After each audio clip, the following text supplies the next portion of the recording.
Quero dar as boas-vindas a todos e todas que estão aqui no CCH hoje para essa nossa, que a gente está chamando de sessão inaugural. Na verdade, a gente está tentando criar o hábito de ter eventos com convidados de outras universidades para consolidar a nossa parceria e reforçar a nossa maneira de fazer humanidades aqui na UFRR. Hoje a gente tem a presença do professor Carlos Benedito Martins e eu vou agradecer que ele tenha topado o convite para vir à universidade e passar a palavra para o professor Kleber, que vai fazer a introdução, a apresentação do professor. Obrigado. Ele é graduado em Ciências Sociais pela Pontifícia Universidade Católica de São Paulo, mestre pela mesma universidade, mestre em Ciências Sociais, doutor em Sociologia pela Universidade de Paris e pós-doutorado em Sociologia pela Universidade de Colômbia. Atualmente é professor titular do Departamento de Sociologia da Universidade de Brasília. Ele já participa e participou como professor visitante em várias universidades, como a PUC de São Paulo, a Universidade de Oxford, de Colômbia, a Escola de Altos Estudos em Ciências Sociais de Paris, a Universidade de Lisboa, a Universidade Livre de Berlim. Colaborou e colabora com diversas instituições, como a CAPES, a UNPOX, a Unesco, a USP, a FAPESP, inclusive com a Universidade Federal de Roraima. Ele já esteve aqui como um convidado nosso, participou de uma banca de concurso para docente, isso no final da década de 90, isso no século passado. Então, o professor Carlos já é um conhecido nosso, né? E para citar algumas publicações dele, eu separei as duas últimas que estão no Lattes, né? Ele participou junto com Gustavo Lins Ribeiro, Ana Maria Fernandes e Wilson Trajano, filho. Eles organizaram um livro chamado Ciências Sociais no Mundo Contemporâneo, Revisões e Prospecções, pela editora da Universidade de Brasília. E também foi o coordenador geral da coleção Horizontes das Ciências Sociais, promovida pela UNPOX, com a edição com o Instituto Ciência Hoje, editora Bar Carola e Discurso Editorial, entre outras publicações. Então, o professor Carlos Benedito é um especialista em... Eu tentei definir especialista em quê? Mas aí fica complicado, porque como a obra dele é muito vasta, eu estive olhando as orientações, tanto em tese de doutorado, dissertações de mestrado, trabalho de conclusão de cursos. Então, o que eu cheguei à conclusão é que ele tem um trabalho muito voltado à questão da sociologia da educação, principalmente se tratando de sociologia da educação do ensino superior, né? Mas não é só isso, né? É uma obra vasta, estuda vários autores mais contemporâneos, alguns autores também, vamos dizer assim, clássicos na sociologia. Por fim, o professor Carlos Benedito, hoje ele vai proferir sobre uma palestra sobre desafios da sociologia hoje, né? Então, vamos ansiosamente aguardar a sua palestra e que seja bem-vindo à nossa universidade. Eu vou tentar falar da maneira mais simples possível, porque esse tema, desafios globais da sociologia hoje, é um tema bastante amplo, né? Inclusive um pouco uma certa irresponsabilidade minha falar para esse título, porque a sociologia hoje é feita em vários lugares do mundo, né? Então falar sobre desafios da sociologia é uma coisa meio esquisita. Eu vou tentar falar um pouco e tentar compartilhar com vocês algumas inquietações que eu tenho, algumas dúvidas que eu tenho, algumas reflexões que eu tenho sobre um pouco algumas coisas que eu vejo hoje importante a gente pensar na sociologia. Eu acho realmente que a sociologia ela está diante de um novo objeto. Eu vou depois dizer que novo objeto é esse, que é um objeto diferente quando ela nasceu, lá no século XIX, né? E que esse desafio, que esse novo objeto coloca desafios teóricos para ela, coloca desafios metodológicos e em relação com outras disciplinas também. Então, tem 3 desafios que a sociologia tem.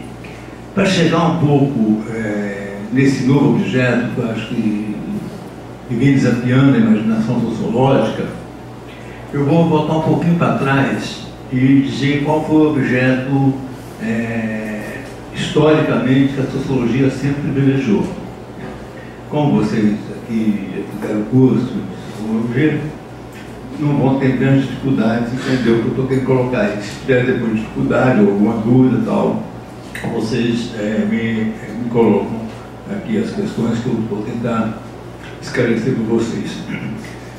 Bom, como vocês sabem, como vocês leram e fizeram curso de introdução à sociologia, ela surge no século XVIII, XIX, né, em função de uma série de mudanças que estão acontecendo na sociedade.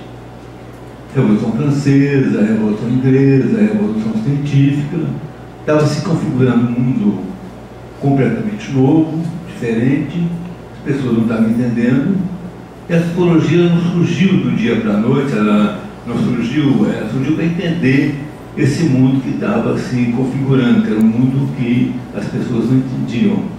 A filosofia não entendia, a religião não entendia, a filosofia tentou compreender, a filosofia foi muito importante no desenvolvimento da sociologia, mas aonde que ela surgiu?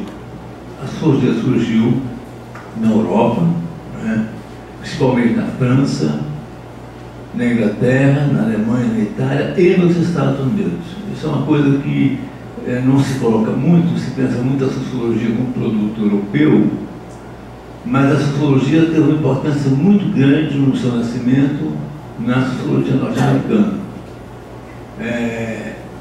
O primeiro departamento de sociologia institucionalizado, que tinha professores pagos, que resolveu fazer pesquisa, foi em 1892, na Universidade de Chicago, onde se fez um departamento muito importante para estudar aquela cidade, que era uma cidade que estava passando por um processo enorme de desenvolvimento, com vários problemas de imigrantes que vinham para aquela cidade, não conseguiam entender aquela cidade, negros que estavam vindo para aquela cidade também. Então, uma cidade que tinha alcoolismo muito grande, violência muito grande, caos urbano muito grande. Então, a sociologia não é um produto só europeu, é um produto também norte-americano. Então, esse departamento de Chicago é um departamento muito importante. Você tem figuras importantes desse departamento que mandam uma contribuição muito importante para a sociologia, para pensar as questões urbanas. A sociologia urbana, a sociologia que estuda a cidade, tem um débito muito grande com o departamento de Chicago, que foi um departamento que começou a estudar a questão de prostituição, a questão de alcoolismo, de suicídio, de violência, de gangues. Então fizeram trabalhos muito interessantes sobre imigrantes e inovaram muito a maneira de fazer pesquisa. Começa a fazer pesquisa a partir de cartas que as pessoas escreviam para as outras. Tem um trabalho importante que chama O Imigrante Polonês na América, que é um trabalho de 7 livros, 7 volumes, que um autor começa a pesquisar um pouco como que os poloneses se integraram na sociedade de Chicago. Bom, então, veja, a sociologia surge muito localizada muito geograficamente. França, a obra do Durkheim, que é um autor muito importante, vai ser um autor que vai comandar a sociologia na França, vai ser um autor que vai levar a sociologia para a academia, que vai tentar dar um caráter científico para a sociologia. Então, ele tem um desempenho muito importante na França, mas não só ele, mas também o Max Weber, como vocês sabem, é um autor que vai estudar uma temática muito importante, que é a questão da burocratização, um autor que vai mostrar que as sociedades modernas seriam sociedades burocratizadas, seriam sociedades onde a burocracia seria um componente fundamental dessa sociedade, a racionalização, a questão do cálculo econômico. Então, o Weber vai estudar um pouco a questão do surgimento do capitalismo e mostrando que o capitalismo era um produto ocidental e que ele implicava na formação de um novo tipo de homem. E vai mostrar um pouco que o capitalismo também gerou estruturas econômicas, estruturas políticas muito particulares. Você vai ter vários autores que vão estar estudando essas questões. Você vai ter o Marx, que vai ter uma contribuição muito importante, mostrando que a sociedade moderna é uma sociedade de classes, não é mais uma sociedade de estamento, uma sociedade de classes. As classes tinham interesses diferentes, né? Você tinha classes dominantes, classes dominadas. Marx vai mostrar a importância da economia para a questão do conflito social.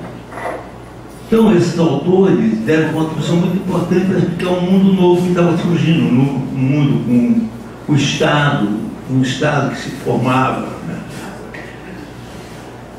Hoje tem todo um debate de mostrar que esses autores, a importância deles, mas muito que eles pensaram, eles estavam pensando na sociedade europeia, a sociedade norte-americana, e muitas de suas categorias se tornaram depois categorias para tentar explicar outras sociedades.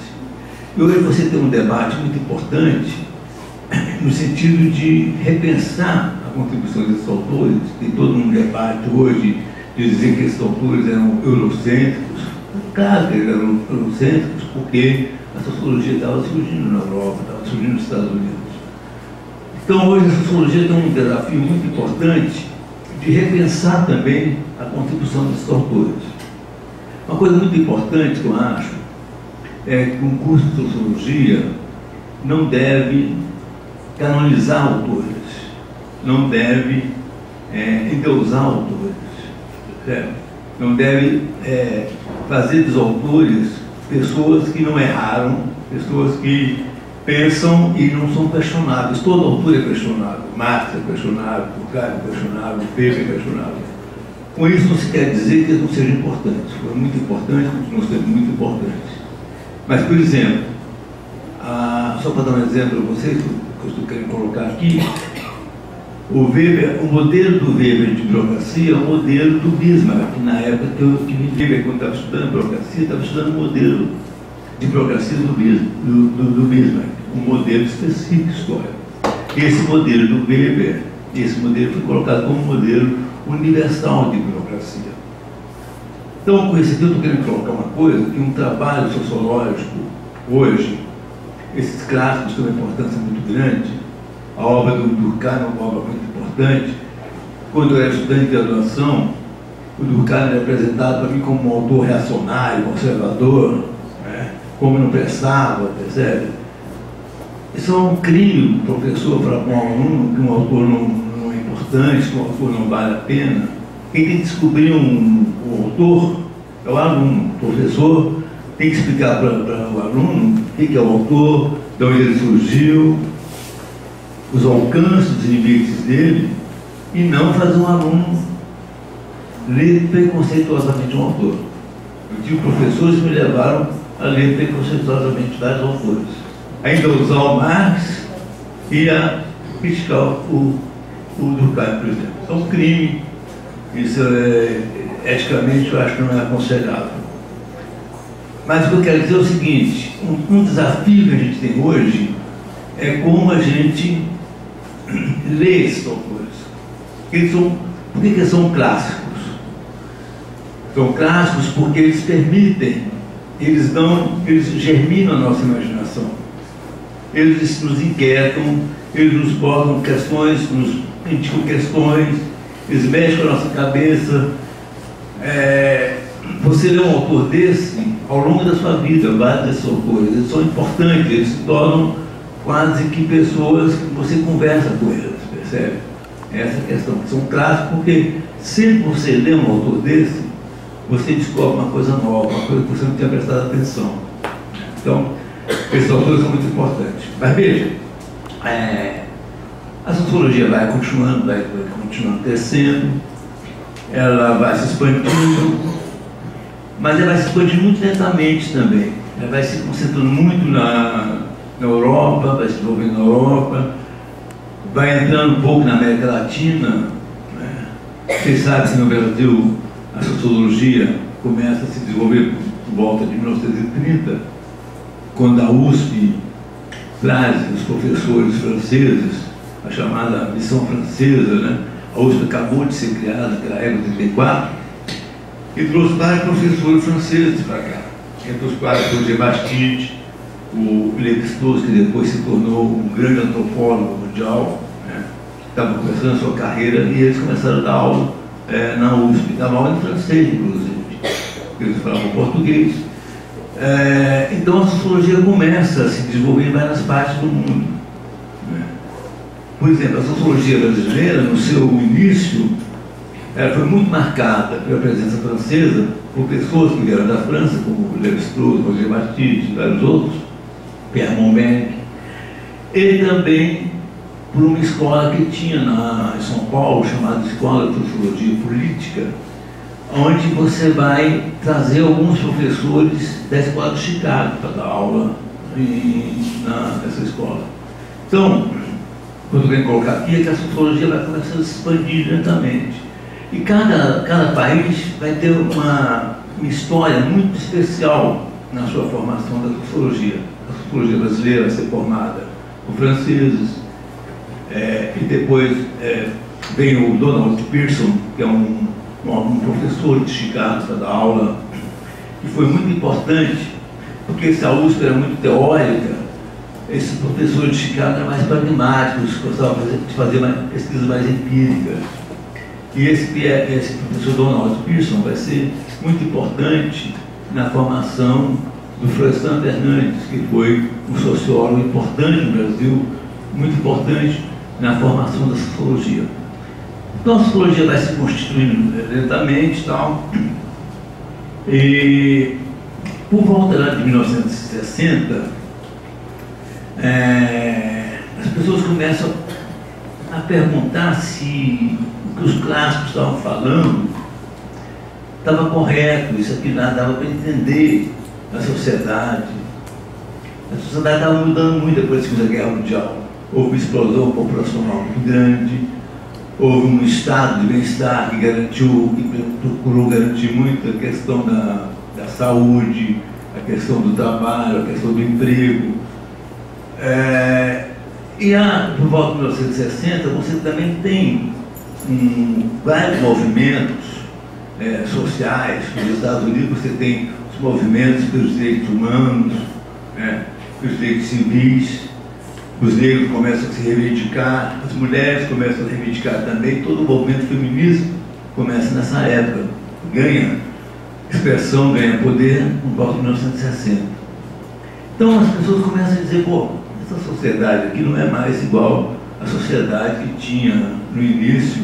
As categorias sociológicas estão, sabe, o Marx consegue, a categoria do Marx consegue me permitir compreender essa sociedade agora? Será que o Weber, será que... Tinha um sociólogo muito importante nos Estados Unidos nessa época, que influenciou muito a sociologia americana, que era o Talcott Parsons, que fez um sistema teórico muito sofisticado, mas era um sistema que mostrava que a sociedade tinha um equilíbrio muito grande, e a sociedade estava uma bagunça muito grande. Então tinha uma contradição muito grande entre a explicação dele e a explicação do Parsons. Era uma explicação que 90% dos sociólogos norte-americanos acreditavam naquela explicação dele. E também no Brasil, o Parsons era um autor muito importante no Brasil também. Então começou a entrar uma coisa muito estranha, porque as categorias sociológicas estavam um pouco descoladas da realidade.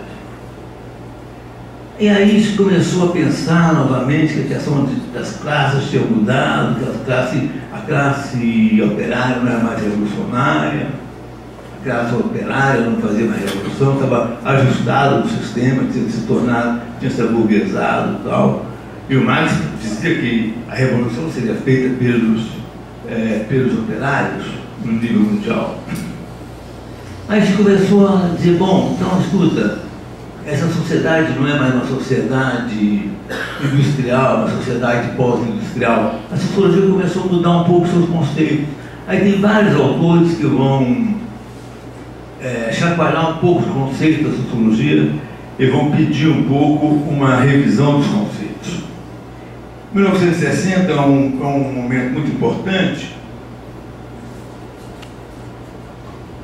porque é um momento em que os grandes paradigmas teóricos da sociologia, como o marxismo, o funcionalismo, o estruturalismo, começaram a ser questionados. Então a grande questão era o marxismo, não consegue mais explicar o mundo contemporâneo.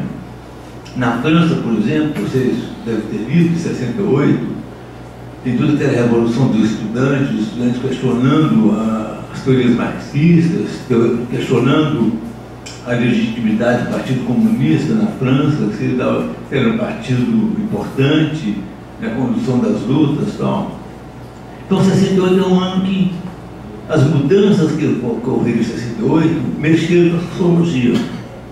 É um momento em que o marxismo perde a legitimidade dele, porque o marxismo era muito importante no mundo inteiro, na sociologia, que começa a ser questionado, no Brasil começa a ser questionado também. Você tem um movimento hippie nessa época, um movimento contra a cultura, você tem um movimento de mulheres, você tem revolução social, a pílula anticoncepcional foi criada nesse momento, né?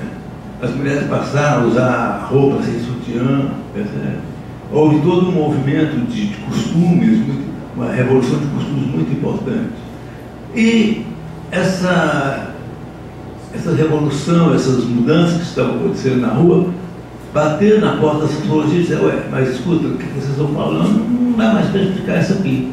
Então a sociologia começou a entrar, começou a repensar seus conceitos, novas teorias foram elaboradas e tal. Andando mais um pouquinho, vamos chegar em 1980. Em 1980, o capitalismo estava avançando no mundo todo, né? O capitalismo estava em franco progresso, e no final da década de 80, 1989, acontece uma coisa muito importante, que a União Soviética se desmorona.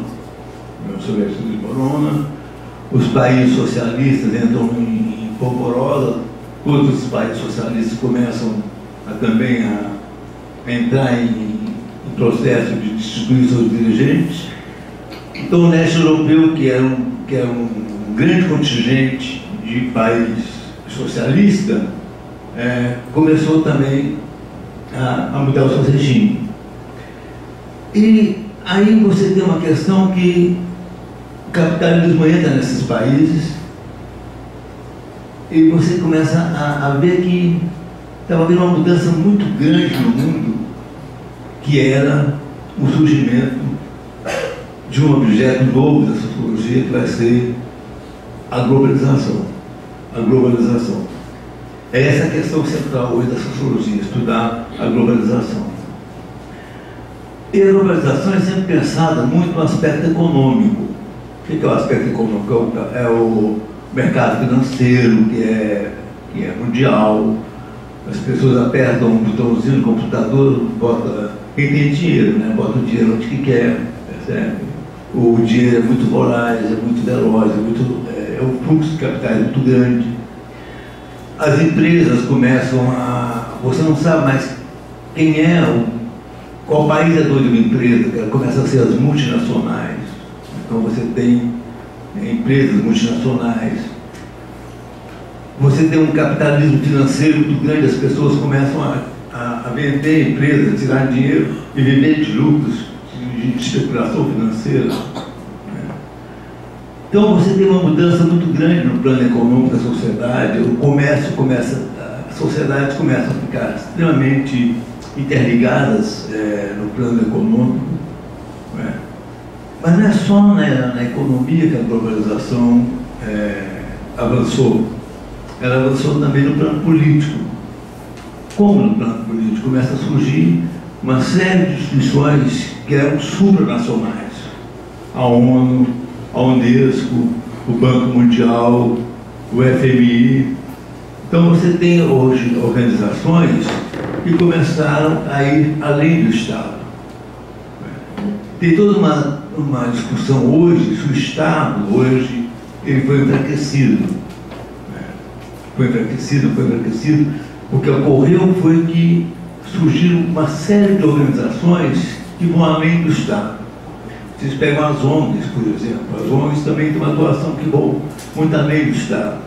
O que é uma sociedade civil global? É quando, por exemplo, se mata o índio aqui no Brasil, logo sai na imprensa mundial e vem logo para cá organizações internacionais para fazer, reclamar, para tentar entender por que se matou um índio. Então, nenhum fenômeno mais passou a ser um fenômeno tipicamente nacional. Você tem hoje, qualquer fenômeno nacional, ele passa a ter uma amplitude também, extremamente, que vai além do país. Mas não foi só na economia que mudou o mundo, não foi só também na política, na cultura também. Como na cultura? A internet, a revolução tecnológica, os satélites. Não sei como vocês, hoje, talvez falando para vocês não tem muito sentido, mas quando eu morava, por exemplo, quando eu estudei na França, em Paris, para ligar para minha família, era um horror, porque eu tinha que pedir para o telefonista para fazer uma ligação. Depois de uma hora que eu não conseguia falar, não tinha internet, a gente comunicava através de telegrama, percebe? Então, com satélites, com a internet, você tem hoje uma imprensa mundial, você tem hoje uma CNN que coloca instantaneamente o que acontece no mundo. Você está na sua casa, tem um acontecimento ali acontecendo online e você vê aquele acontecimento. Quer dizer, isso formou muito, isso é muito importante na formação da cabeça das pessoas. De tal forma que o mundo contemporâneo hoje, nós vivemos num mundo onde as fronteiras estão caindo cada vez mais, as fronteiras econômicas estão caindo, as fronteiras políticas estão caindo, e as fronteiras culturais também. Então tem alguns autores que estão dizendo para a gente que nós vivemos num mundo onde esse mundo está nos tornando cada vez mais cosmopolitas. Quer dizer, cada vez mais nós entendemos coisas que estão na nossa cidade, no nosso estado, no país, mas também muito além do país. Então, acontecimentos econômicos que acontecem muito longe do Brasil, afetam o Brasil. Acontecimentos que acontecem longe do Brasil, afetam o comportamento sexual, afetivo, subjetivo das pessoas. Então nós estamos vivendo num mundo onde a sociologia concentrou muita atenção no seu início no Estado-nação, nas sociedades nacionais. E hoje a sociologia está diante de um novo objeto, que é esse objeto que eu estou falando para vocês, que é a globalização. E aí tem um problema que é o seguinte: o que é essa globalização? Como é que a gente vai estudar? As teorias que a sociologia tem até agora não está dando conta de explicar a globalização. Então nós temos dois objetos na sociologia. Temos as sociedades nacionais. A sociologia sempre estudou as sociedades nacionais, classe social, partido político, sindicato, lutas operárias, isso dá conta de fazer. Mas os fenômenos hoje não estão mais apenas nos países. Os fenômenos hoje têm fenômenos que vão além dos países. E a sociologia não está dando conta de estudar isso. Então o marxismo dá a resposta para isso, o Weber não dá a resposta para isso, o Durkheim não dá a resposta para isso. Toda a questão teórica da sociologia está numa polvorosa, porque, na verdade, as teorias clássicas, não que elas não sejam pertinentes, mas elas não conseguem mais dar resposta para isso. Então nós estamos num momento muito interessante, não é um momento de crise, é um momento de crescimento. A gente só cresce quando a gente tem desafio. A sociologia hoje tem um desafio de repensar suas teorias, de buscar novas teorias. Tem um desafio metodológico também, que é o seguinte: a gente sempre estudou os países numa perspectiva fechada. Estudava o Brasil pelo Brasil. Estudava um fenômeno no Brasil fechado no mundo. Hoje, não dá mais para estudar dessa maneira. Hoje nós temos que entender um fenômeno local, que acontece, por exemplo, nessa cidade, qual a relação que esse fenômeno tem com um plano nacional, com um plano regional e com um plano global. A globalização não é um fenômeno abstrato, a globalização está na vida de vocês. Está no tênis que vocês usam, está no padrão de consumo que vocês usam, consomem, está na cabeça de vocês, está em aspirações de vocês. Então a sociologia hoje não pode mais estudar o estado de Roraima, o fenômeno que acontece em Roraima, isolado do Brasil, isolado do mundo. Tem muitos fenômenos que acontecem aqui, ou que acontecem nas minhas cidades também, que têm profundas relações com o que acontece no mundo. Muitas coisas que acontecem longe afetam a vida de vocês.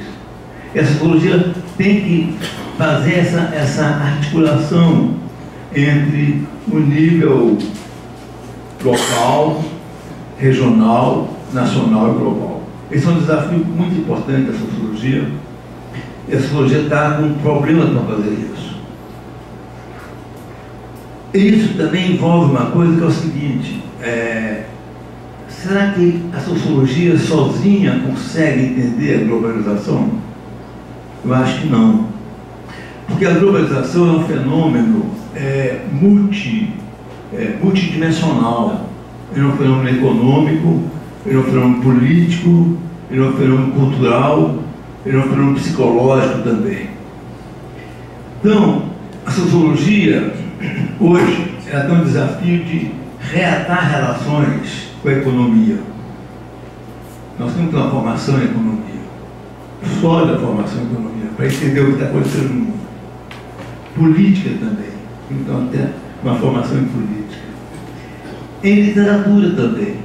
A sociologia mantém muita pouca relação com a literatura. Você tem hoje uma literatura mundial extremamente importante, que estão colocando temas fenomenais, profundamente importantes para a sociologia. Você tem hoje uma chamada sociologia, uma literatura pós-colonial, como autores como a Doris Lessing, por exemplo, como a Nadine.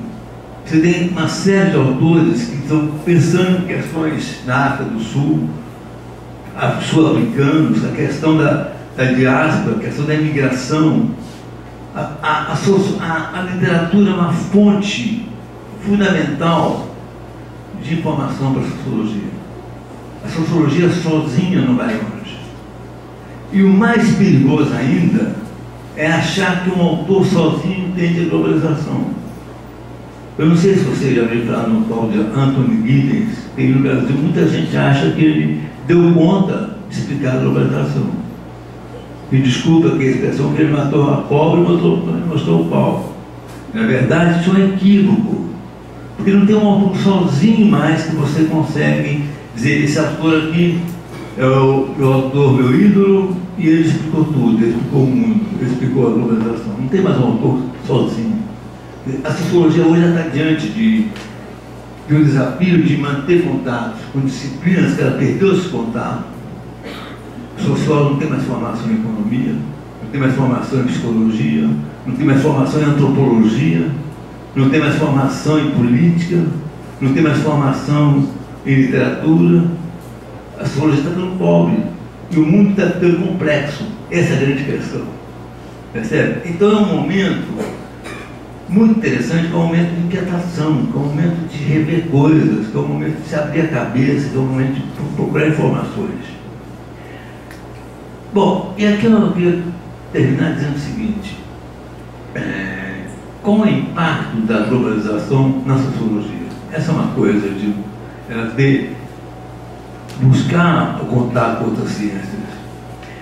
Mas está acontecendo uma coisa muito interessante também na sociologia, que a sociologia hoje se tornou global também. O que eu quero dizer com isso? Na minha época eu fiz sociologia, para ler um artigo de um autor, era a coisa mais complicada do mundo. Você tinha que, às vezes, escrever para a universidade mandar aquele artigo para você, a universidade respondia e não podia mandar. As revistas especializadas tinham muita pouca circulação, eram muito caras, não dava para você comprar. As universidades não compravam essas revistas aqui no Brasil. Né? O que aconteceu hoje? Aconteceu uma coisa fantástica. Hoje, a sociologia expandiu no mundo inteiro. Você tem mais ou menos hoje mais de 100 países que fazem sociologia no mundo. Já pensou o que é isso? A China faz sociologia, a Índia faz sociologia. Quer dizer, aqueles países centrais que fazem sociologia, Estados Unidos, continuam fazendo, mas você tem sociologia hoje no Vietnã, na Malásia, em Singapura, na China, no Vietnã, na Argentina, na Colômbia, no Paraguai. Existe sociologia no Paraguai, não é falsificada, existe uma sociologia no Paraguai. Então você tem uma sociologia hoje em todos os países do mundo praticamente. E com isso você tem hoje a internet, você tem hoje uma coisa que se chama no Brasil o portal da cápsula, não sei se vocês já acessaram isso,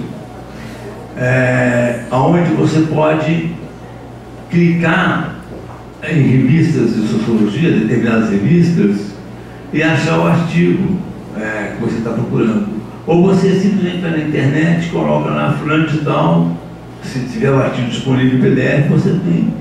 Então, com isso que aconteceu, você tem um fluxo enorme de informação, você tem um fluxo enorme de ideias girando pelo mundo todo. A sociologia hoje ela entrou num processo de globalização, ela não tem mais fronteira também. É claro que você tem uma sociologia ainda francesa, uma sociologia brasileira, uma sociologia americana, você tem uma sociologia global. O que eu quero dizer isso? Você tem um conjunto de autores, de ideias, que não pertencem mais ao país. Eles entraram no patrimônio de uma ciência, que é uma ciência global. Então, fazer sociologia hoje envolve você ter contato com isso. E outra coisa que aconteceu é que no mundo inteiro se formou associações de sociologia, se tem congressos hoje internacionais. A sociologia hoje passou a congregar pessoas do mundo todo. Acabei de vir do Congresso Mundial de Sociologia, que aconteceu no Japão, onde tinham 60 países. 60 países reunidos, né? E incrível, porque a matemática é uma linguagem. Quando você fala autor X, as pessoas entendem o que você está falando. Quando você fala, eu estou analisando tal problema, as pessoas sabem, porque a sociologia atingiu um nível mais ou menos de padronização de problemas, de teorias, né? Que é fantástico. Eu queria só, para terminar, dizer o seguinte para vocês. Uma vez eu me perguntei por que eu gosto tanto de sociologia, por que eu me dedico tanto a ela, por que eu acho ela importante. Porque a sociologia, ela permite várias coisas. Ela permite a gente entender o mundo que a gente vive. Ela permite a gente entender o contexto social, o contexto econômico.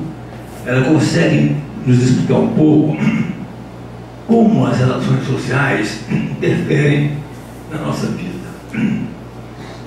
E nesse sentido, na medida que você começa a entender melhor como você é produto da sociedade, como você é produto da sua família, como você é produto do seu grupo, como você é produto da sua classe social, você começa a aumentar a sua liberdade e a sua consciência. Você começa a ir além de você. E a sociologia hoje ela é uma arma extremamente importante no sentido da crítica social, no sentido de um conhecimento que está sendo cada vez mais disponibilizado para formular um mundo também mais justo, mais igual, de criticar as opressões, de criticar a homofobia, de criticar a intolerância religiosa, de criticar a intolerância política, de criticar os autoritarismos, não só do Estado, mas do autoritarismo que existe no interior das famílias, da escola, no emprego. A sociologia é capaz de fazer isso. Portanto, a sociologia se tornou um instrumento fundamental da sociedade moderna. É um instrumento, ela se tornou, como se diz, uma autoconsciência. Ela nos permite a tomar consciência da sociedade moderna. E só queria dizer o seguinte, o que eu faço com a sociologia? Vou fazer várias coisas. Quando eu fiz sociologia, só tinha um horizonte de trabalho, que era dar aula. Né? O mercado de trabalho naquele momento era muito precário. Então eu comecei a dar aula muito cedo, porque era a maneira que eu podia entrar. Mas hoje a sociologia também expandiu muito o seu mercado de trabalho. Ela não é mais uma profissão, uma formação inútil, é uma formação importante também. Porque ela permite hoje, por exemplo, ela permite muito a formulação de políticas de Estado, políticas públicas, não políticas de partidos, mas políticas na educação, no transporte, na saúde, né, na habitação, na cultura.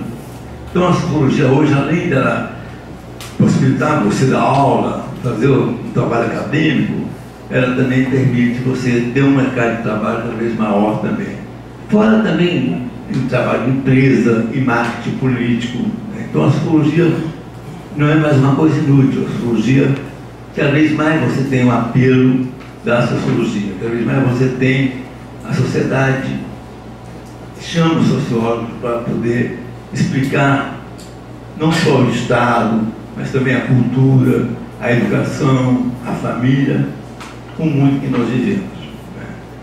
Então, eu termino por aqui dizendo para vocês, eu fico à disposição de vocês, mas chamar a atenção para vocês que o estudo da sociologia, eu sei que aqui tem aluno de ciências sociais, mas tem aluno de outras áreas também, ele é muito importante na formação cultural e na formação acadêmica de vocês.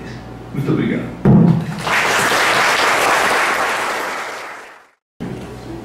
Obrigado, professor. O que a gente combinado é que a gente vai fazer uma rodada de perguntas.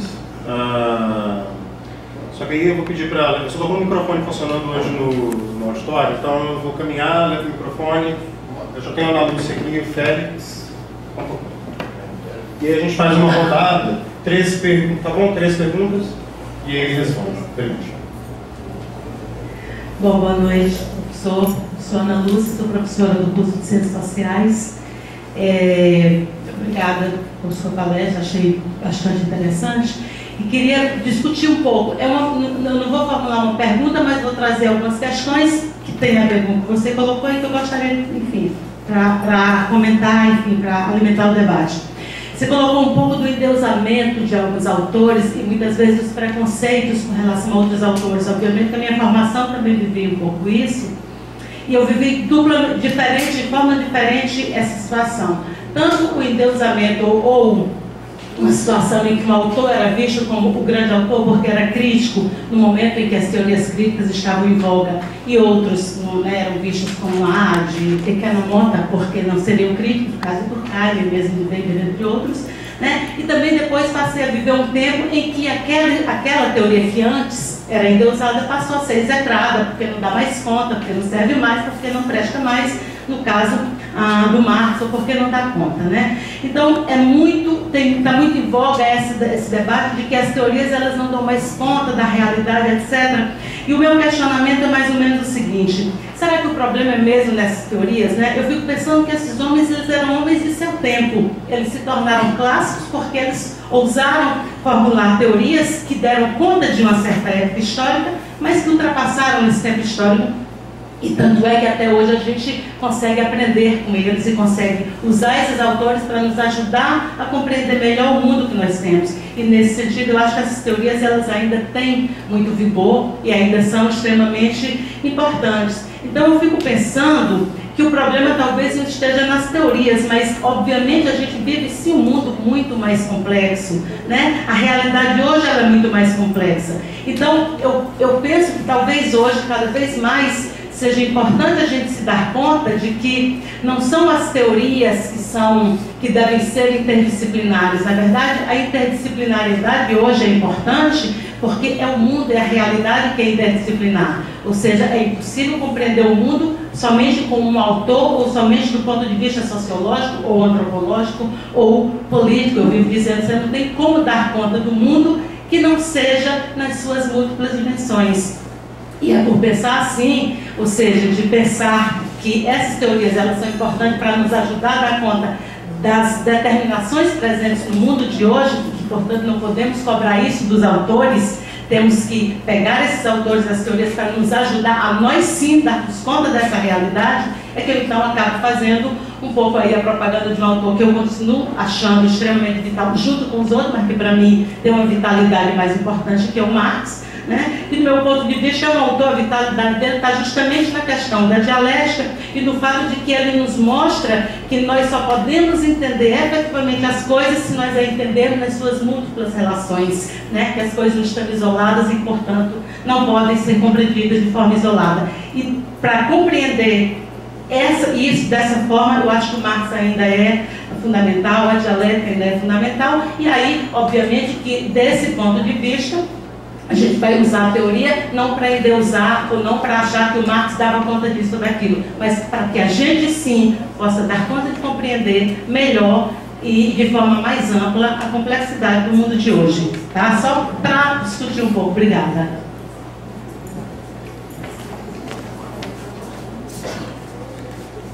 Boa noite.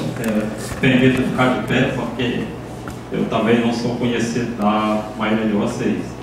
Mas eu sou o professor Félix e eu trabalho diretamente com literatura e mais especificamente com literatura de expressão inglesa. E eu fiquei maravilhado com a lucidez do professor quando falou sobre a importância da literatura para a sociologia, né? Aí, infelizmente, com a especialidade das áreas, isso já vem de longo tempo, né? Isso começou lá no iluminismo, aí a gente acabou ficando distante.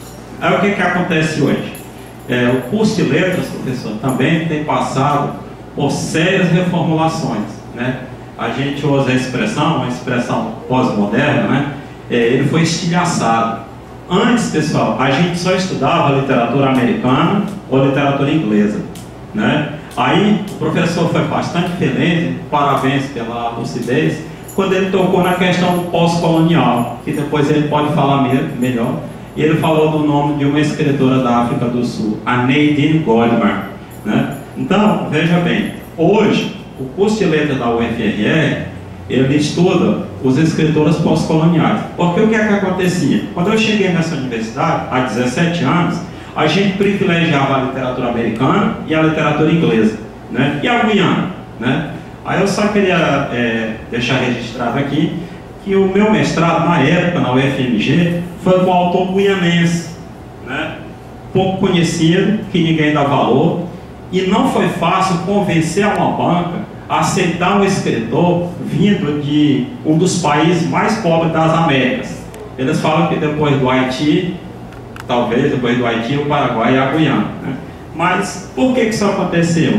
Porque assim como a sociologia vive esse mal-estar, a literatura também vive, né? Não é mais possível entender o mundo, a arte, só através da ótica americana ou britânica. E para concluir, esse semestre eu vou trabalhar com um autor que por acaso, é indígena da Nova Zelândia, que é do povo Maori, né? É porque o professor quer? Não, é porque não dá mais para segurar. Eles têm voz agora, eles aprenderam a escrever, eles estão escrevendo, né? E eles têm algo para falar para nós.